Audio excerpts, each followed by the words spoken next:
With their dash cams rolling, police cruisers chase after a 22-year-old man through highways and country roads in northern New Mexico.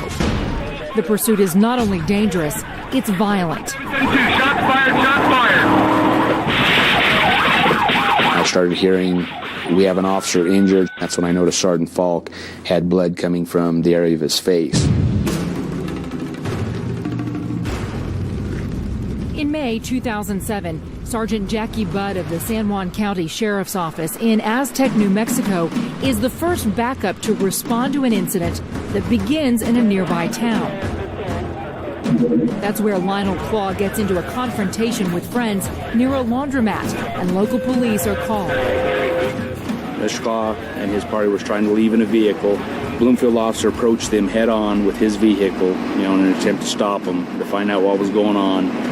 Shots were fired at Bloomfield police. A taser was deployed, and at some point, Mr. Clah was able to drive out and around, partially taking out a fence, and then drove out to 3rd Street and headed north.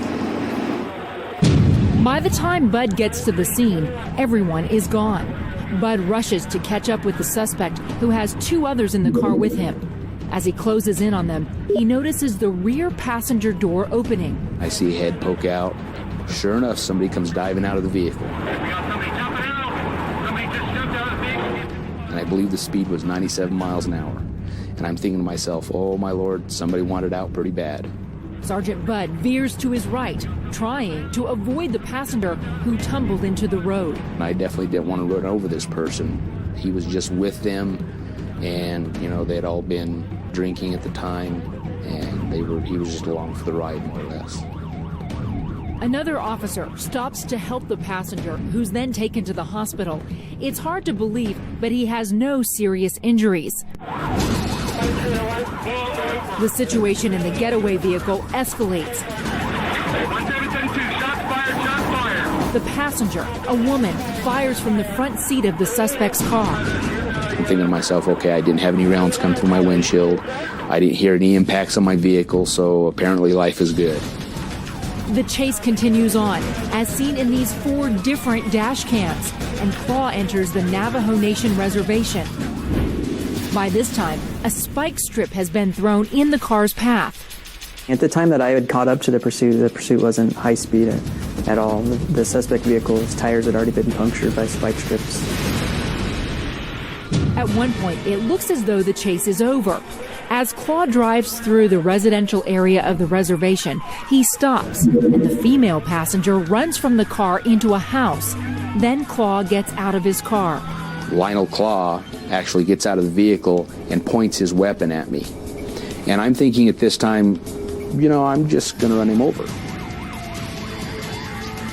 And I keep going. And then I realize, there's a house behind him. There could be a baby on the other side of that wall sleeping. My concern at that point wasn't so much the capturing the bad guy, it was making sure everybody was safe.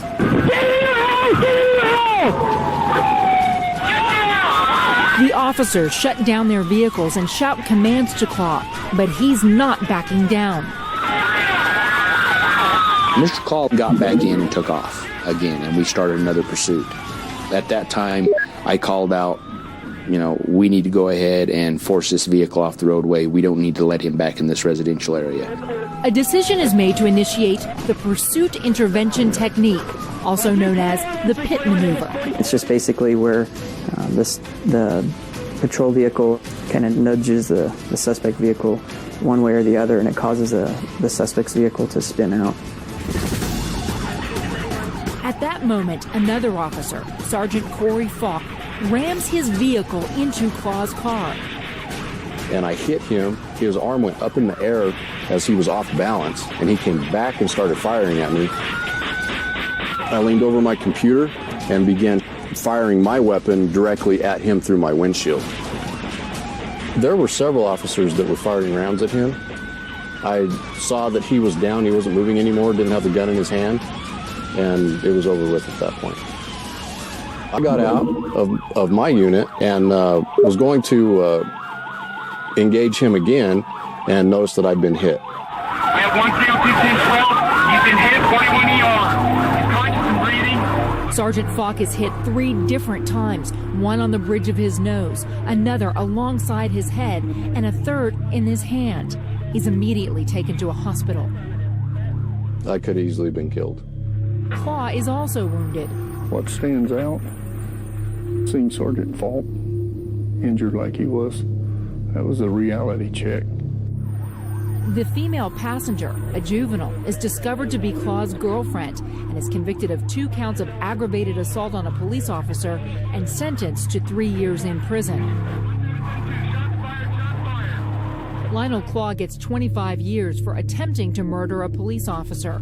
Turns out, he and that police officer, Sergeant Faulk, are no strangers to one another. I had him on an armed robbery case when I was in the detective division 2 years prior. Clah is eventually convicted and sentenced to 5 years for that crime, too, and goes to prison.